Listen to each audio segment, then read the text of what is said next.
சுடுகாட்டுல சாப்பாட கொள்ளையடிக்கிற விசித்திரமான திருவிழா. ஏன் இப்படி காளி காட்டேரி வேஷம் போட்டு அலையறாங்க தெரியுமா? உங்களுக்கு அங்காளம்மன பிடிக்கும்னா, இப்பவே ஒரு லைக் போட்டுட்டு சேனல சப்ஸ்கிரைப் பண்ணுங்க.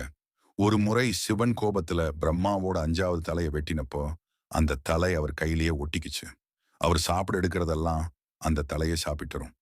பசியோட சிவன் பிச்சைக்காரரா அலைஞ்சாரு. கடைசியில மேல்மலையனூர் சுடுகாட்டுக்கு வந்தப்ப, பார்வதி தேவி அங்காள பரமேஸ்வரி அவதாரம் எடுத்தாங்க. அங்கு வச்சிருந்த படையல்களை ஆக்ரோஷமா கொள்ளையடிச்சு சுடுகாடு முழுக்க இறைச்சாங்க. அந்த சுடுகாடு சாப்பாட்டு ருசியில மயங்கி சிவன் கையில இருந்த தலை கீழே குதிச்சு சாப்பிட ஓடுச்சு. உடனே அம்மன் அதை மிதிச்சு அழிச்சாங்க. அப்படி அம்மன் கொள்ளையடிச்சு சிவனோட சாபத்தை தீர்த்தனாலதான் மயான கொள்ளையா கொண்டாடுறோம். அதனாலதான் இன்னைக்கும் பக்தர்கள் அந்த தலையை ஏமாத்த காளி காட்டேரி வேஷம் போட்டு இரத்த பலி கொடுத்து படையலை கொள்ளையடிக்கிறாங்க. உங்க குடும்பத்தை சுத்தி இருக்கிற தீய சக்திகள் செய்வினை எல்லாம் அழிய மறக்காம கமெண்ட்ல ஓம் சக்தின்னு டைப் பண்ணுங்க.